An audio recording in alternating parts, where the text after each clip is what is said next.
അപ്പോൾ എല്ലാ കൂട്ടുകാർക്കും സാക്കറിൻ്റെ യൂട്യൂബ് ചാനലിലേക്ക് സ്വാഗതം. അപ്പോൾ നമ്മളിന്ന് ചെയ്ത് നോക്കാൻ പോകുന്നത് ഒരു എയറിൽ നീന്തണ ഒരു ടെക്നിക്കാണ്. ആദ്യം നമ്മൾ ഫോൺ എടുത്തിട്ട് നമ്മളെ ഗോസ്റ്റ് റൈഡറിൻ്റെ ബൈക്ക് എടുക്കുക. ആ ഗോസ്റ്റ് റൈഡറിൻ്റെ ബൈക്ക് വന്നിട്ട് ഈ സ്ഥലം നിങ്ങൾക്കറിയാം. ഈ സ്ഥലത്ത് വന്നിട്ട് ഈ സ്ഥലം ഈ ജംഗിളുടെ അപ്പുറത്ത് ഈ ട്രെയിനിൻ്റെ ഇവിടെ ഈ വെള്ളത്തേക്ക് വന്നിട്ട് ഗോസ്റ്റ് റൈഡറിൻ്റെ ബൈക്ക് എടുത്ത് നമ്മളെ ബാക്കിൽ കയറുക. എന്നിട്ട് നേരെ ബൈക്ക് ആ വെള്ളത്തേക്ക് ഇറക്കുക. അതായത് ഈ ഇങ്ങനെ നിൽക്കണം കേട്ടോ, മൂടി നിൽക്കണം. ഇറങ്ങിയതിന് ശേഷം ഇറങ്ങിയതിന് ശേഷം നമ്മൾ നേരെ കരയ്ക്ക് നീന്തുക.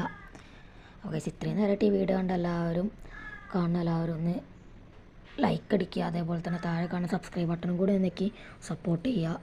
നേരെ കരയ്ക്ക് നീന്തിന് ശേഷം അപ്പുറത്തേക്ക് അതേപോലെ നമ്മൾ നിന്ന സ്ഥലത്തേക്ക് ഒന്നുകൂടി നീന്തുക. നേരെ ആ ബൈക്ക് കയറുക. ആ ബൈക്കിൻ്റെ ബട്ടൺ പ്രസ് ചെയ്ത് ബൈക്ക് കയറിയിട്ട് നേരെ നമ്മൾ പുറത്തേക്ക് പോകുക, വെള്ളത്തിൻ്റെ പുറത്തേക്ക് പോകുക. അതാണ് ചെയ്യാനുള്ളത്.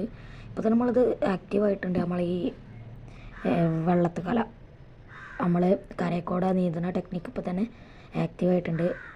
നമ്മൾ കരയിലെത്തിയിട്ട് ബൈക്ക് നിർത്തുക. ബൈക്ക് അപ്പോൾ തീയൊന്നും ഉണ്ടാവില്ല കേട്ടോ. ബൈക്ക് നിർത്തിയിട്ട് നമ്മൾ ഇറങ്ങി നോക്കിയാൽ ഗായ്സ് കണ്ടോ, നീന്തുന്നുണ്ട്. വെള്ളത്തിൽ നീന്തുന്ന പോലെ നമ്മൾ കരയിൽ നീന്തുന്നുണ്ട്. നല്ല രസമാണ് ഇതിങ്ങനെ നീന്തി കളിക്കാൻ. പോലീസുകാരൊക്കെ പോലൊക്കെ നടക്കിയേക്കാരും നമ്മൾ നീന്തുക. നിങ്ങൾക്ക് ഇങ്ങനെ നീന്തുന്നത് പോക്കണം എന്നുണ്ടെങ്കിൽ, അതായത് ഈ നീന്തണം പാടണമെന്നുണ്ടെങ്കിൽ ഇങ്ങനെ കയറിയാൽ മതി. അങ്ങനെ കയറിക്കഴിഞ്ഞാൽ പിന്നെ നമുക്ക് ആ നീന്തലും ആദ്യം വരില്ല. നമ്മൾ പിന്നെ സാധാരണ നടക്കുന്ന പോലെ തന്നെ ആയിരിക്കും. വീഡിയോ ഇഷ്ടപ്പെട്ടാൽ ലൈക്ക് അടിക്കുക, ഷെയർ ചെയ്യുക, സബ്സ്ക്രൈബ് ചെയ്യുക, സപ്പോർട്ട് ചെയ്ത് കൂടെ കൂട്ടുക. Bye bye.